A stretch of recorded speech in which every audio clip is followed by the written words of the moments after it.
5 musicians that John Lennon disliked. There can be no doubt that John Lennon was a very complex man. As a musician, singer, and songwriter, he is deservedly seen as one of the greatest creative figures of the 20th century.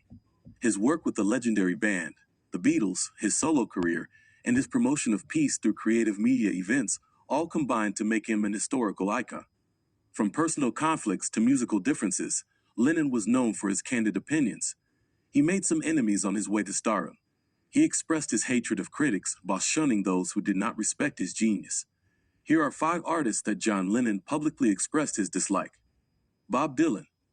John Lennon took early inspiration from Bob Dylan. Over the years, Lennon's opinion of Dylan shifted. In the late 1970s, he was dismissive of the American musician's work. As time went on, Lennon became more dismissive of Dylan's songwriting, noting by the 1970s that he had stopped paying as much attention to his music.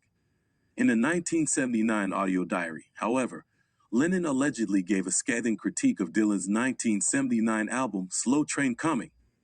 The album was the first following Dylan's conversion to Christianity and contained heavily religious themes. "I was listening to the radio and Dylan's new single or album, or whatever the hell it is, came on," he said, per Rolling Stone. "Everybody's got to be served. I mean, what was it? You've got to serve someone. You've got to serve somebody. So he wants to be a waiter now. A waiter for Christ." Lennon took particular issue with Dylan's song, "Gotta Serve Somebody."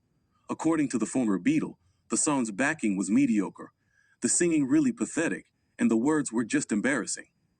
Joan Baez.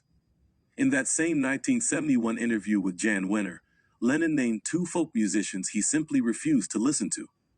His comments came after Wenner made the mistake of comparing Lennon's working-class hero to the work of Bob Dylan, a comparison that always drew a bad response.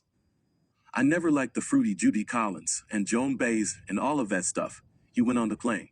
"So the only folk music I know is about miners up in Newcastle or Dylan. In that way, I would be influenced, but it doesn't sound like Dylan to me. Does it sound like Dylan to you?"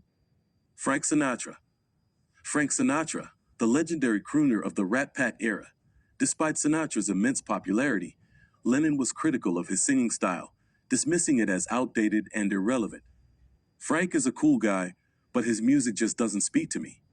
It's too old-fashioned, you know. I prefer something with a bit more edge." Frank Zappa.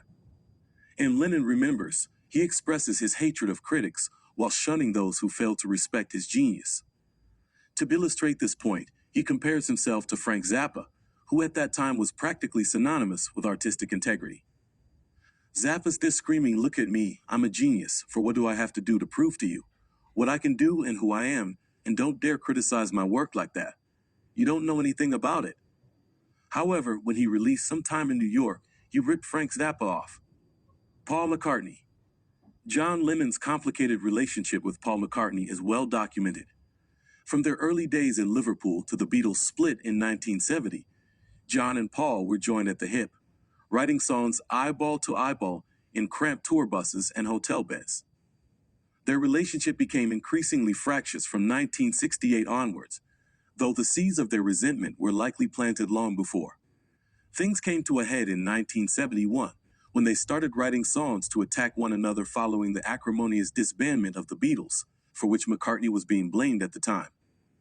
It began when McCartney released a vengeful number called "Too Many People" on his 1971 album Ram, in which he flings multiple tentative insults at Lennon.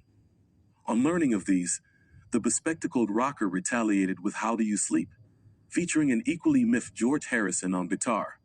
The song was not just an attack on McCartney's family, "Jump When Your Mama Tell You Anything," but a swipe at his greatest contributions to the Beatles' output.